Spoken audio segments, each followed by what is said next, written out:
오늘 말씀은 사무엘 하 11장 1절에서 5절까지 말씀입니다.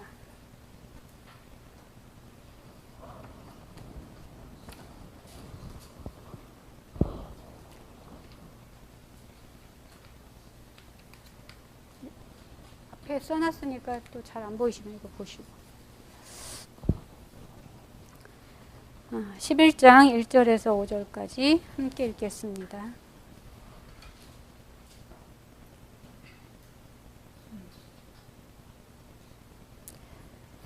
그 해가 돌아와 왕들이 출전할 때가 되매 다윗이 요압과 그에게 있는 그의 부하들과 온 이스라엘 군대를 보내니 그들이 암몬 자손을 멸하고 랍바를 에워쌌고 다윗은 예루살렘에 그대로 있더라. 저녁 때에 다윗이 그의 침상에서 일어나 왕궁 옥상에서 거닐다가 그곳에서 보이니 한 여인이 목욕을 하는데 심히 아름다워 보이는지라. 다윗이 사람을 보내 그 여인을 알아보게 하였더니 그가 아뢰되 그는 엘리암의 딸이요 햇사람 우리아의 아내 밧세바가 아니니까 하니 다윗이 전령을 보내어 그 여자를 자기에게로 데려오게 하고 그 여자가 그 부정함을 깨끗하게 하였으므로 더불어 동침함에 그 여자가 자기 집으로 돌아가니라. 그 여인이 임신함에 사람을 보내 다윗에게 말하여 이르되 내가 임신하였나이다 하니라. 아멘. 오늘 본문은 많이들 아시는 내용이고 이제 이따가 이제 뒷부분에 그것도 이제 한번 같이 읽게 되는데 지난 시간까지 이제 구원의 서정을 통해서 처음에 이제 부르심 중에서 외소의 부르심을 통해서 우리가 교회에 들어오면 그 다음에 이제 1년 동안 양육기간, 가르침의 기간을 통해서 이제 신이 무엇인지 내가 어떻게 돼서 죄인인지에 대해서 이제 배운다고 했습니다. 그 가르침의 기간을 이제 거치고 나면 사람마다 다르지만 이제 하나님을 모르고 또 내가 죄인임을 모르고 살았던 것에 대한 진정한 회개가 한번 있습니다. 이제 오늘은 이제 곧 다른 이제 회개인데 그러고 나서 이제 중생을 통해서 생명을 얻고 아버지로부터 이제 하나님의 자녀라 이제 칭함을 받고 이제 양자되고 이제 칭의를 받게 되는데 그것을 거쳐서 이제 다시 한번 이제 회개를 다루고자 합니다. 지난 시간에는 친자와 양자와의 관계를 통해서 의인과 칭의를 이제 같이 알아봤는데 구약의 이제 아간과 제가 신약의 가룟 유다를 통해서 똑같은 두 사람은 똑같이 다 유대인이지만 구약의 아간은 그 이제 율법 시대의 법을 이제 적용받아가지고 죄에 대해서는 우리가 죽지만 아간은 죽잖아요. 그렇지만 실제로 지옥은 가지 않습니다. 그 언약 백성으로 들어가기 때문에. 하지만 반면에 신약의 가룟 유다는 그 복음 시대의 적용을 받게 되고 예수님이 이미 심판을 선포하신 이유기 때문에 죄를 짓고도 회개할 시간이 없었어요. 그래서 바로 그러면서 이제 저희들 이방인들과 똑같이 양자와 칭의를 받게 되는 그 관계가 다 파기됐습니다. 그래서 이제 결국 이제 지옥으로 이제 가게 되는데 저희들도 마찬가지입니다. 저희들도 하나님이 주신 은혜로 양자되고 값없이 의롭다 하심을 얻었지만 죄를 짓는 순간 우리가 이런 아들 관계, 칭의가 다 파괴가 되는 것입니다. 그래서 죄를 짓는 순간 우리가 바로 회개할 수 있는 그런 회개의 기회를 주시게 되는데 이제 오늘 이제 첫 번째 제가 회개의 원이라고 썼는데 이제 이 회개가 사실은 성경 전체가 다 죄에 대한 부분이기 때문에 우리를 구원에 이르게 하기 위해서 다 회개에 대한 내용이라고 해도 과언이 아닙니다. 그래서 회개가 상당히 많은데 보통 이제 기독교가 이제 아까처럼 회개를 그 신을 모르고 죄인임을 몰랐던 그 회개를 해서 그 회개를 앞에다 넣기도 하고 또 이렇게 이제 우리가 생명을 얻고 나서 생명을 얻은 사람들만이 회개할 수 있다. 그래가지고 이제 이 회개를 뒷부분에 넣기도 하고 이제 이렇게 다른데 이제 저희는 이제 두 가지를 다 다루려고 합니다. 그래서 오늘은 이제 회개를 하기 전에 이제 죄에 대해서 먼저 알아보고 또 죄가 그 하나님이 주시는 그 형벌이 얼마나 무섭고 그것을 어떻게 처리하시는지를 통해서 다음 시간에는 이제 회개의 이제 본질에 대해서 이제 함께 알아보도록 하겠습니다. 이 회개는 사실 신앙생활 중에서도 가장 어려운 부분인데 우리가 입술로만 회개를 하고 그냥 가볍게 지나가는 경우가 너무나 허다합니다. 이 구원의 사정을 다루면서도 이 회개는 오히려 구원의 사정 속에 들어가 있지만 우리가 기도 같은 거는 이 사정에 안 들어가 있잖아요. 그럼에도 이제 기도는 많이들 얘기를 하지만 사실 이 회개에 대한 부분은 이 회개에 대한 단어를 찾아보니까 성경 전체에서 56번 정도 나오는데 다 신약에 나와요. 근데 예수님도 처음에 오셔가지고 하신 얘기가 회개하라 천국에 가까웠느니라 했잖아요. 그리고 이 회개하라는 단어가 요한계시록에만 해도 10번 이상 나옵니다. 그래서 이 회개가 굉장히 중요함에도 불구하고 우리가 너무 가볍게 생각하는 그런 부분이 있어서 저희는 이제 회개를 이렇게 다 다루게 되었습니다. 그래서 실제로 회개의 모습은 구약에 들어 있습니다. 왜냐하면 이 구약이 이 신약은 이제 답이기 때문에 세부적인 것이 없고 이 구약에는 실제로 회개란 단어는 안 나오지만 이 회개의 모습은 이 구약에 있는 인물들을 통해서 다 들어있기 때문에 이제 오늘 구약의 본문을 이렇게 잡았습니다. 먼저 구약에 이제 이스라엘 백성과 지난 시간에 이제 말씀드렸지만 구약에 이제 이스라엘 백성하고 이제 신약에 우리 이제 이방인을 때 보면은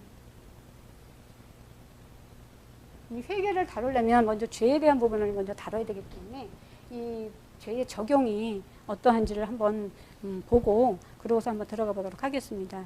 여기 보면 이스라엘 백성 중에서 이제 우리가 보통 아브라함의 자손을 얘기를 하는데 이 아브라함의 자손은 언약 백성입니다. 그래서 이 언약 백성으로서 그 창세기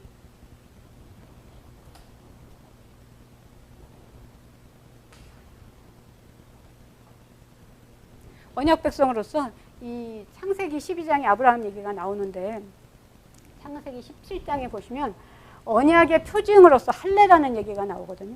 물론 아브라함은 이제 나중에 원래 우상을 섬기던 사람이기 때문에 할례를 이제 나중에 받게 되잖아요. 그렇지만 이때 그 언약의 표징으로 해서 이제 할례를 이제 받게 하시면서 그 이후로는 다 난지 8일 만에 이제 할례를 받게 합니다.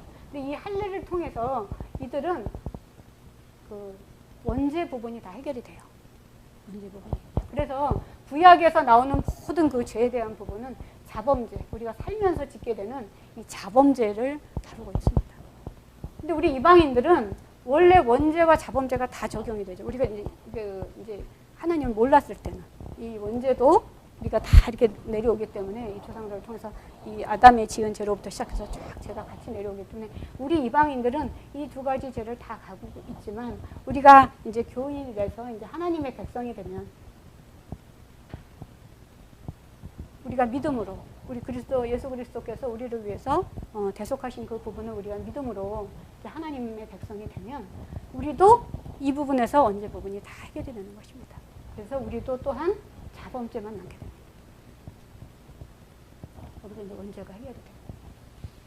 원죄가 해결되는 방법은 좀 다르지만 어쨌든 이스라엘 백성은 이 할례를 통해서 그래서 그 원죄가 해결이 돼서 자범죄만 남게 되고 우리는 믿음으로 예수 그리스도를 믿음으로써 이제 이 부분이 해결되면서 자범죄만 남게 되기 때문에 적용이 똑같게 되는 것입니다. 그래서 이 구약의 적용을 보면서 이것이 우리들에 대한 적용과 같구나라는 것을 이렇게 생각을 하시고서 이제 한번 같이 보도록 하겠습니다.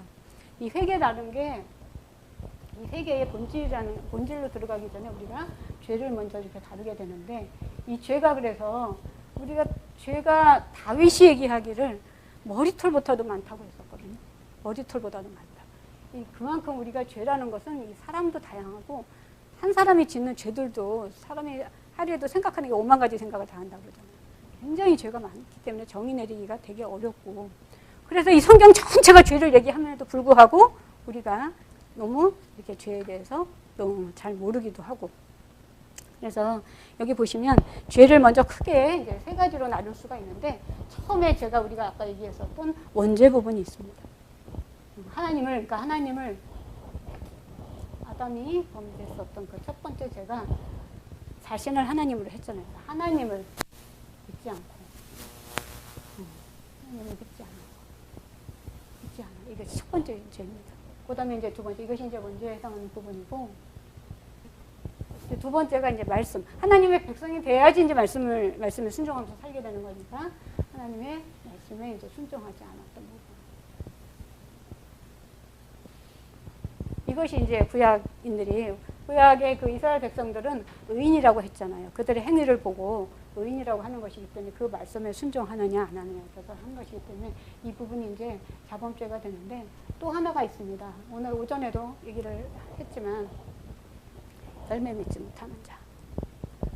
이웃사 하나님이 예수님이 오셔서 새 계명을 주신다고 하면서 사랑하라고 그랬잖아. 내가 너희를 사랑한 것 같이 너희도 서로 사랑하라고 그랬는데, 이 사랑하지 않는 거, 이 사랑은 행동이 따라야 되는 것이기 때문에 이 반드시 그 열매가 있습니다. 이 열매 맺지 못합니다.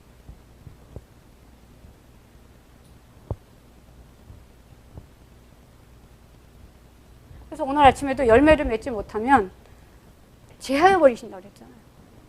이거 다 파기된다는 얘기예요. 이 죄로, 이러한 죄를 통해서 이 부분은 우리가 다 해결을 했다고 하지만, 이 부분에서 우리가 이 죄를 돌이켜서 회개하지 않으면, 입술로라도 그래서 우리한테 회개할 수 있는 기회를 주시는 건데, 그렇게 해서 회개하지 않으면 내가 너희들을 양자되고 칭의됨을 파기하신다라고 하시는 것입니다.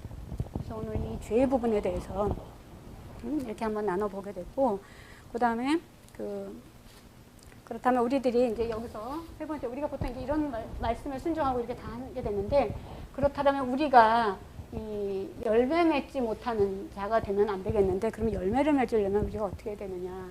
그래서 우리가 처음에 우리가 이제 이 말씀을 듣고 이제 교회에 들어오게 되잖아요. 그러면 이제 교인이라고 했었잖아요. 그죠? 교인이면은 교인이 그 맺어야 되는 열매. 이 열매를 통해서 하나님이 영광을 받으시는 거기 때문에 우리가 가장 먼저 떠오르는 게 예배가 되겠죠. 예배. 그래서 제가 아침에 영적 예배도 말씀을 드렸는데, 이 예배, 내가 마음과 뜻을 다하여 드리는 그 예배가 있고, 또 우리가 드리는 헌금, 과부의 두렙돈과 같은 그 헌금, 그 다음에 내가 봉사할 수 있는 사, 헌신이라고 얘기도 하고, 이제 보통 이제 봉사라고 얘기를 하고, 이런 것들이 다 열매가 되는데, 그 다음에 이제 우리가 믿지 않는 자에게 우리가 그리스도의 향기를 내서 결국 이제 전하게 되죠. 전도를 하게 되고, 그 다음에 초대교회도 이런 모습을 많이 볼 수 있는데, 교제가 있죠. 교제, 사랑의 교제가 이렇게 있게 되는데, 이런 부분들이 우리가 하나님 앞에 맺어야 되는 열매가 되고, 이것을 우리가 올려드리는 것입니다. 이걸 통해서 아버지가 영광을 받으시는 것이기 때문에 이런 것들. 그러니까 내가 교회는 다니지만 그냥 다니는 사람들도 많이 있잖아요. 그죠? 네. 그래서 이 예배도 나를 산지물로 드리라고 그랬잖아요. 다 이것이 정말 우리가 신실하게 우리가 마음을 그 구약 신명기에서도 나오지만 뜻과 마음과 정성을 다하리라. 이렇게 얘기를 하시는데, 우리의 영과 우리의 마음과 우리의 육신이 다 하나가 돼서 그렇게 우리가 예배를 드릴 때, 또 이 헌금을 드릴 때, 헌신을 할 때 항상 그러한 마음으로, 주신 은혜에 감사하는 그러한 마음으로 기쁘게 우리가 드릴 때 하나님이 영광 받으신다는 얘기거든요. 그래서 이제 이렇게 우리가 죄라는 것을 이제 알아봤고요. 그렇다면 우리가 이제 세상에서도 그렇다면 이런 죄를 어떻게 해서 이 죄에 대해서는 반드시 형벌이 있게 되는데, 이 형벌을 피할 수가 없습니다. 이 죄에 대해서는 반드시 형벌이 있게 되거든요. 근데 이제 우리가 지금 앞으로 다뤄야 될 게 이제 이 자범죄이기 때문에, 이 자범죄가 나중에 가면 이제 제가 이제 두 가지로 이렇게 나눠지게 돼요. 자범죄가 우리는 적용이 안 되지만, 이제 구약에서 보면 이스라엘 백성들은 이렇게 모르고 짓는 죄가 있어요. 부지 중에 짓는다고 이렇게 성경에 보시면 부지 중에 지은 죄 이렇게 나오거든요. 부지 중에. 근데 저희들은 다 죄가 알고 짓는 죄입니다. 저희는 고의로 짓는 죄입니다. 고의로. 그래서 이 부지 중에 짓는 죄와 이 고의로 짓는 죄를 이렇게 나누어서, 사실 여기 오늘 본문에 나온 이 다윗 왕이 지은 죄는 어떤 죄에 해당하겠어요? 예, 고의로 지은 죄가. 이 고의로 짓게 되면 반드시 이제 형벌이 따라가게 됩니다. 우리가 부지 중에 지은 죄는 이 형벌이 있어요. 제사를 지내기 때문에. 그래서 구약에는 다 제사를 지내잖아요. 부주 중에 죄를 지으면 그것에 합당하게 그렇게 다 하고 그 제사를 지내게 되는데 이 고의로 지는 데는 형벌이 떠나오게 됩니다. 그래서 이거 지금은 이제 고인이 됐지만 그 전 서울시장이었던 박원순 씨 제가 찾아보니까 벌써 1년이 넘으셨더라고요. 돌아가신 지. 근데 이분의 죄가 뭐였어요? 오늘 이제 다윗을 하게 되니까 이제 이 박원순 씨를 예로 들게 되는데 이분이 고발된 게 이제 그 2020년 7월 9일날 이분이 고발을 당해요. 성추행으로. 그렇죠? 성추행으로 이제 고발을 당하는데 그날 돌아가셨어요. 그날 산에 가셔가지고 이제 돌아가시고 바로 성추행에 대한 것을 이제 제가 이렇게 쭉 찾아보니까 예견했다고 그러더라고요. 아, 이것이 이제 방송에 나갈 것 같다. 이거 고발할 것 같다는 건 이제 알고 이제 등산복 차림을 나가서 그 7월 9일, 7월 10일 그 사이 딱 자정 그때 돼가지고 이제 자살을 하시게 된 거예요. 그럼 이분이 이렇게 세상에서도 죄를 지었을 때 이분한테 어떠한 형벌이 내려졌나를 우리가 보면은 우리가 하나님 앞에 죄를 지었을 때 하나님이 어떠한 벌로서 이 처리를 하는지를 우리가 이 구약에 오늘은 이제 다윗 편을 보게 될 텐데 이것을 통해서 우리가 같이 한번 보는 것입니다. 보통 이제 죄가 크면 더 형량도 커지고 벌금도 커지고 이제 그러잖아요. 그래서 나 이름을 쓰면 안 될 것 같은데 박원순 씨 같은 경우에는 보면은 우리는 그냥 성추행 저는 이렇게 이제 생각을 했었는데 사실은 이 사람이 이것이 고발됨으로써 이것이 이제 천하에 다 드러나면서 보통 이제 우리가 시간이 가고 이렇게 예전에는 죄가 안 됐던 게 또 지금은 또 죄가 되기도 하고 또 법이 바뀌고 막 이러면서 이제 그런 일들이 많이 벌어지는데 사실 성폭행도 아니고 성추행이라는 죄목으로 이 사람이 이제 고발을 되게 되면서 이 여러 가지가 이 형벌이 나옵니다. 제일 처음에는 뭐가 됐겠어요? 이분이 그러니까 그 굉장히 운동 쪽으로 변호사 쪽으로 활동을 하셨기 때문에 특히나 이런 쪽에 그거를 많이 하셨더라고요. 성고문이나 이 성적인 이런 것에 대해서 이렇게 이제 고통을 받는 그러한 사건들에 대해서 많이 하셨던 분이에요. 사실은 본인 자신이. 그랬는데도 불구하고 이 태어나신 지가 56년생이시더라고요. 그러니까 거의 한 65년 인생을 이 사건 하나로 이렇게 실수 하나로 어떻게 냈는지는 모르지만 어쨌든 다 이렇게 인생이 다 무너진 거죠. 이제 말하자면. 그리고 그 가족 간에도 다 이제 문제가 생기게 되고 가정 파괴가 되는 거죠. 말하자면. 그리고 제일 큰 거는 죽었으니까 이 서울시장 돼가지고 이제 한 3년 있다가 이제 이런 사건이 터진 건데 이 시장에서 이제 결국은 파문되고. 그러니까 아무리 그동안 본인이 잘 살아왔다 하더라도 이러한 사건 하나로 이러한 죄로 인해서 너무나 많은 것들을 잃게 되고 이제 우리로 보면은 형벌을 받게 된 것입니다. 그래서 세상에서도 이렇기 때문에 이런에 불구하고 이러한 죄를 그렇게 사람을 죽인 것도 아니고 사실 이제 그런 죄지만 사실 이 성폭행에 대한 부분이 이제 시대가 지나면서 자꾸 더 이제 커지고 형량이 커지고 이제 그러기 때문에 그러지만 이러한 죄에도 이렇게 큰 형벌을 받는데 우리는 너무나 큰 죄를 짓고도 다 입술로 회개한다고 하고 그러면 과연 그 죄가 용서되는 건지 그래서 한번 같이 한번 보도록 하겠습니다. 그래서 이 신앙생활 전체 중에서 우리가 이제 이렇게 이제 신앙생활에 이제 들어가게 되는데 지금 하는 이 모든 것들이 신앙생활인데 신앙생활 중에서 사실 가장 어려우면서도 또 가장 중요한 것이 바로 회개인 것입니다. 그래서 죄와 그럼 두 번째는 그러면 이제 죄에 대해서 알아보았고 두 번째는 그러면 이 죄와 형벌이 얼마나 무서운지를 이제 박원순 씨를 통해서 한번 보고 그다음에 이제 다윗을 통해서 한번 같이 한번 비교를 해보겠습니다. 그리고 이 다윗이 오늘 본문이 11장에 제가 이제 본문을 읽었는데 이 사무엘하 24장까지 끝까지는 다 이 다윗의 죄를 처리하시는 그 형벌에 대한 얘기입니다. 그래서 마지막 24장에 가서 재앙이 그쳤더라라고 하는 얘기가 나오잖아요. 그렇죠? 이래서 이제 용서를 받게 되는 그런 것입니다. 사실 다윗은 왕이었고 이 다윗과 밧세바 사건이 있었을 때는 다윗의 나이가 50세거든요. 30세에 왕이 돼가지고 한참 전성기예요. 이때는 이스라엘이 가장 컸었고 주변의 아람이나 여기 보면 뭐 암몬 다 이제 이렇게 이제 결국 이스라엘에게로 다 이제 복속되고 가장 크게 세력을 떨쳤던 시기거든요. 근데 첫 절에 보면은 그 해가 돌아와 이제 왕들이 출전할 때가 되면 이랬잖아요. 왕들이 출전할 때가 됐는데 다윗은 어디에 있었냐면 예루살렘에 그대로 있더라 이렇게 나오죠. 그래서 여기서 그 다윗의 이제 죄가 나오기 시작을 하고요. 그 다음에 그 뒷부분에 쭉 가가지고 어디까지 이제 오늘 같이 읽게 될 거냐 하면은, 사실 내용으로 보면은 21절까지가 다 다윗의 죄입니다. 그래서 오늘 이 부분에서 그럼 과연 그 다윗의 죄가 뭔지를 한번 우리가 같이 한번 보도록 하겠습니다. 여기 보시면 왕들이 출전할 때 다윗은 예루살렘에 다 보내고 다윗이 요압과 그에게 있는 그의 부하들과 다윗의 용사가 굉장히 많아요. 그렇죠? 이 24장 이 사무엘 하에는 다윗의 용사들의 이름들이 쭉 열거가 되거든요. 그 사람들을 그에게 있는 그의 부하들과 온 이스라엘 군대를 보냈는데 다윗은 예루살렘 그대로 있더라. 그리고 저녁 때에 다윗이 그의 침상에서 일어나 왕궁 옥상에서 거닐다가 그곳에서 보니 한 여인이 목욕을 하는데 심히 아름다워 보이는 줄. 예수님은 음욕을 품는 자마다 벌써 이미 죄인이라고 얘기를 하셨지만 이 사람은 여기서 끝났어도 구약에서는 행동이 안 나타나면 괜찮은데 계속 진행을 하게 됩니다. 그래서 다윗이 사람을 보내서 그 여인을 알아보게 하였더니 그가 아뢰되 그는 엘리암의 딸이오 그랬는데 이 엘리암이 어디에 나오는 사람이냐 하면 여기 사무엘하 24장에 나와요. 사무엘하 24장에 한번 볼까요? 사무엘하 24장에 그 이름이 나오더라고요. 24장 34절 보겠습니다. 24장 34절 보시면 이게 지금 이제 밧세바가 어떤 여인인지 이제 얘기를 하는 건데 24장 23장이에요? 네.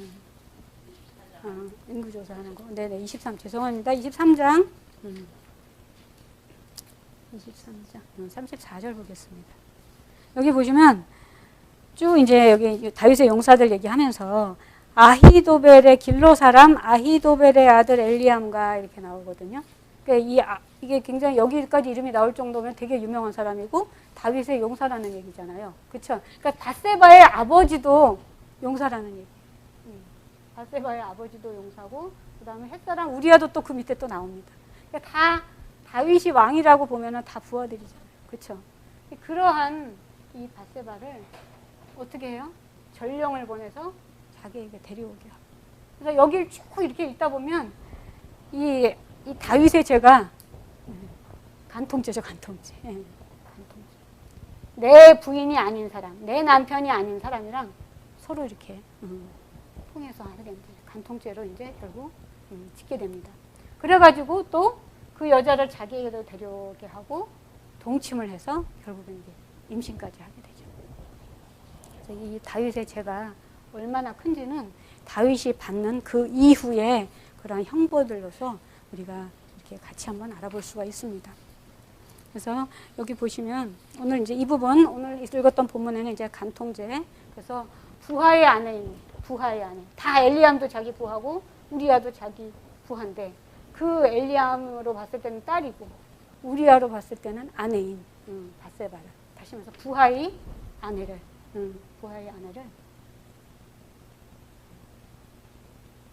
간통한 간통죄. 이것이 이제 첫 번째 죄가 됩니다. 그 다음에 이제 두 번째.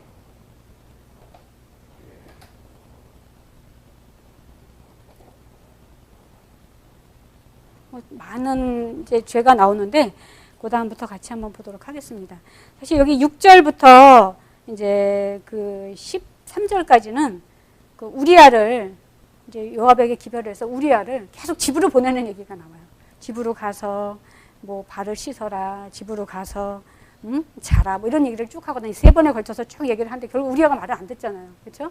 예, 그게 사실 상당히 부하를 위하는 척 하지만 임신을 시켜놓고 이제 이 부하를 계속 집으로 보내고 집으로 3번에 걸쳐서 집으로 보냅니다. 상당히 위선적인 부분을 많이 볼 수가 있어요. 그렇죠? 그래서 이 두 번째 죄는 아까 간통죄가 있고 그다음에는 살인죄는 좀 나중에 나오는데 이제 아내를 빼앗는 죄. 나중에 이제 부하의 아내를 이제 빼앗게 되고 그다음에는 이제 나중에 결국 우리아를 죽이게 되고 살인을 하게 되고, 이 살인을 하는 과정 속에 많은 음모와 술수와 위선과 은폐가 들어갑니다. 요거를 한번 이 본문을 통해서 한번 같이 찾아보도록 하겠습니다. 그래서 여기 6절부터 13절까지는 생각하는 척 하면서 이제 많이 위선을 이제 부리지만 결국에는 우리아가 이제 가지를 않게 돼요. 그러다 보니까 이제 말을 안 들으니까 그 다음에 14절 뭐라고 돼 있냐면은 아침이 되매 다윗이 편지를 써서 우리아의 자기가 죽게 될 그 편지, 그 안에 이제 음모가 들어있고 술수가 들어있잖아요. 그거를 우리아의 손에 들려가지고 요압에게 보냅니다. 그리고 그 14절이에요. 11장 14절. 그 편지에 써서 이르기를 너희가 우리아를 맹렬한 싸움에 앞세워 두고 너희는 뒤로 물러가서 그로 맞아 죽게 하라 하였더라. 이 부분이 이제 음모가 되는 거죠. 그래서 죽이기 위해서 그를 맹렬한 싸움에 앞세워 두고 너희는 뒤로 물러가라. 그래서 이 음모와 술수와 위선이 이렇게 있게 됩니다. 그리고 자기 이제 밧세바가 이제 임신한 것 그런 것도 숨기고 은폐시키고 그 다음에 나중에 또 우리아의 죽음에 대해서도 이제 은폐시키는 내용이 같이 나오게 되는데 여기 한번 16절부터는 같이 한번 읽어보겠습니다.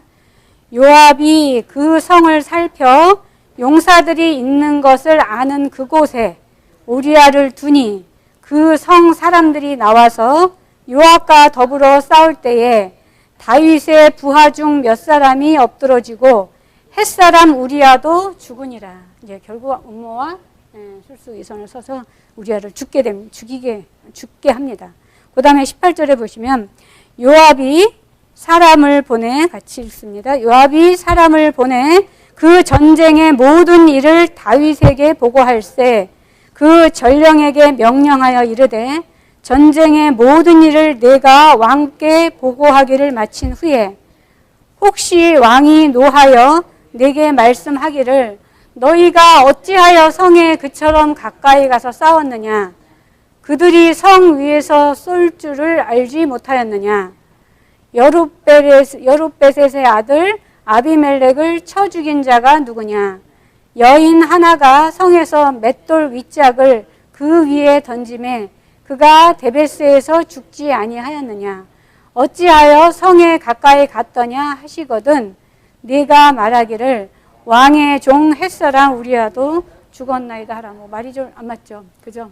다 알고 다 그렇게 짜놓고서는 왜 그렇게 앞으로 너희가 가서 싸웠냐, 가까이 싸웠느냐를 이제 옛날에 이야기를 들어서 이렇게 얘기를 하고 있습니다. 그래서 여기는 이 살인을 하는 데 있어서 이런 것들이 다 이 사무엘하 11장 안에 다윗의 죄로서 이게 다 들어가 있습니다.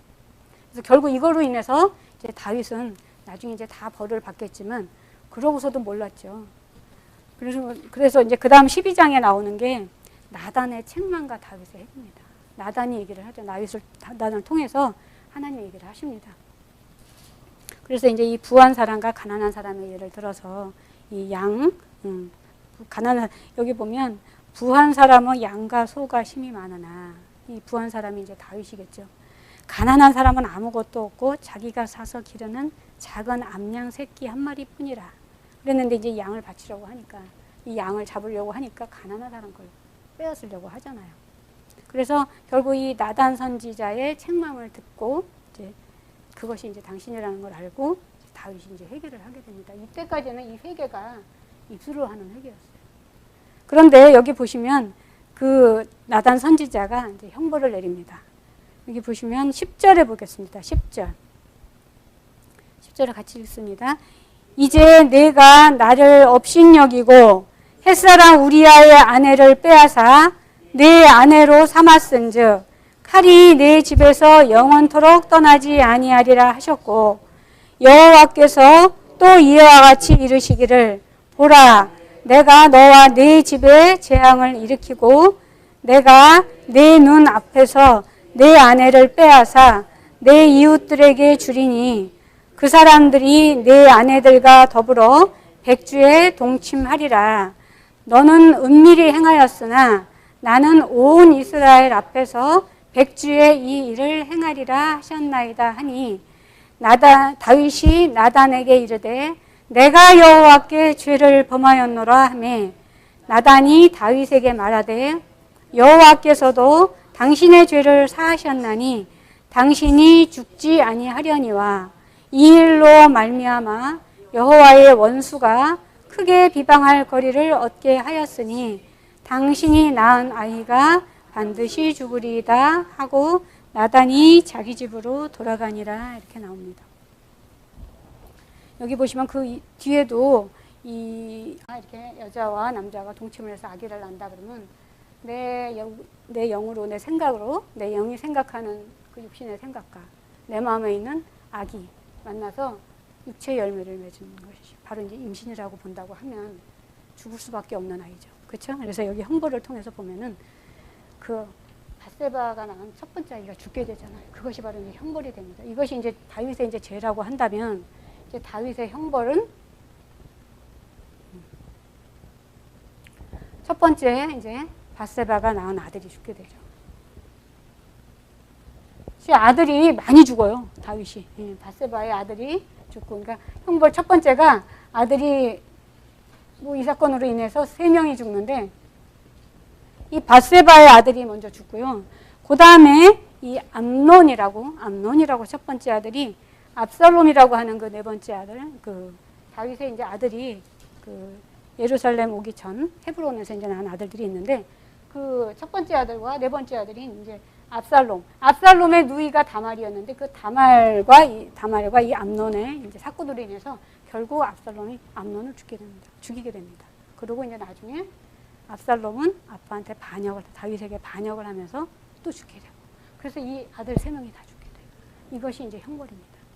그런데 두 번째는, 그 다음에 이제 형벌 두 번째는 압살롬이 반기를 들면서 그때 또 패하면서 군사들이 2만 명이 죽어요. 그리고 나중에 이제 다윗을 이제 격동시켜셔가지고 이제 그 인구조사를 통해서 결국에는 또 7만 명이 죽게 돼요.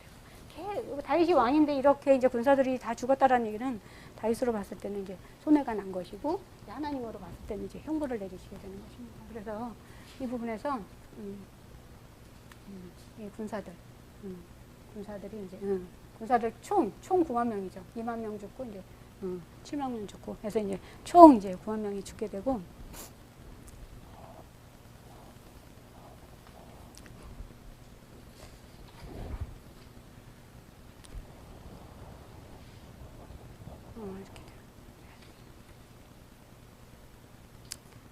그렇게 되고 이제 아내를 이제 그 사건이 또 일어납니다. 남의 아내, 우리 이제 부하의 아내를 이렇게 건드렸기 때문에 내 부인이 그 백주 대낮에 또 당하게 되죠. 그쵸? 그냥 압살롬이 하게 되는데 어쨌든 부인을 빼앗기죠. 부인이 이제 말하자면 이제 이렇게 똑같이 그 구약의 이제 그 법을 보면 눈에는 눈으로, 이에는 이로 이렇게 한다고 또 생명에는 생명으로 해가지고 똑같이 이 본인이 했었던 그대로 압살롬한테 똑같은 일을 또 당하게 됩니다. 부인들이 이제 간통을 당하게 되죠. 뭐랄까 이거가.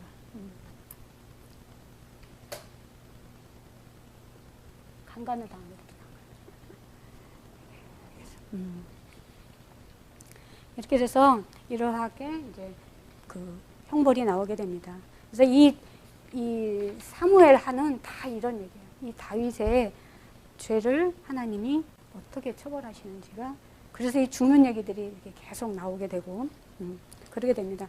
왜냐하면 우리가 이 다윗의 어떠한 죄로 인해서 구원을 이루지 못하시면 안 되잖아요. 그렇죠? 그래서 이 죄가 있기 때문에 이 죄를 해결해야 되는 부분에서 이제 이게 쭉 내용을 이렇게 기록하고 있는 것입니다.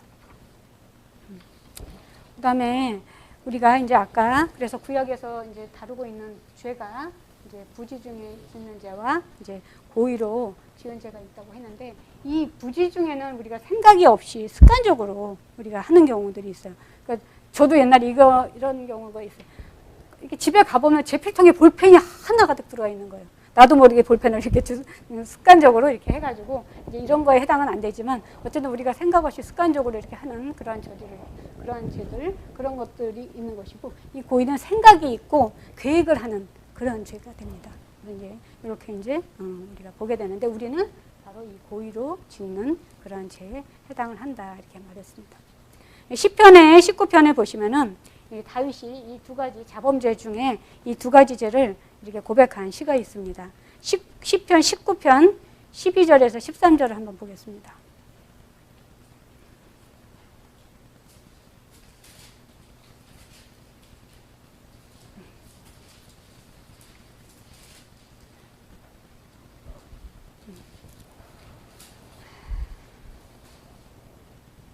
편 12절에서 13절을 보면 자기 허물을 능히 깨달을 자 누구리요 나를 숨은 허물에서 벗어나게 하소서. 숨은 허물이 바로 부지 중에 짓는 죄가 되고 또 주의 종에게 고의로 죄를 짓지 말게 하사 그 죄가 나를 주장하지 못하게 하소서.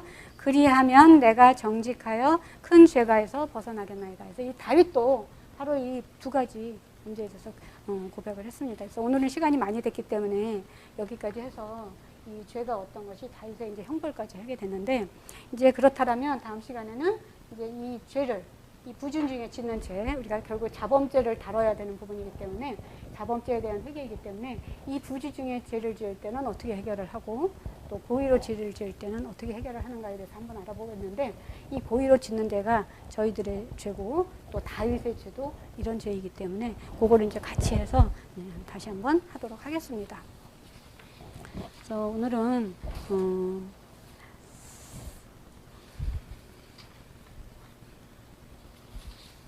그래서 우리들이 짓는 죄는 자범죄 중에 이제 고의로 지은 죄에 해당되고 다윗의 죄의 처리 방법과 이제 같았기 때문에 오늘 본문을 이제 다윗으로 회개했었던 것이고 그리고 또 우리 이방인들한테는 죄를 짓는 즉시 회개할 수 있도록 우리가 어떤 제사를 지내지 않고도 어느 때나 어느 곳에서나 우리가 즉시 회개할 수 있는 그런 기회를 주셨기 때문에 하나님이 내리시는 이 형벌을 우리가 잘 또 이겨내고 그것이 형벌이라는 것을 알게 되면 또 그것이 은혜입니다, 사실은. 그래서 우리가 살아있는 동안 다 이 죄의 문제를 해결해서 그래서 하나님 백성으로 천국에 가는 모든 여러분들 되기를 축원드립니다. 기도하겠습니다.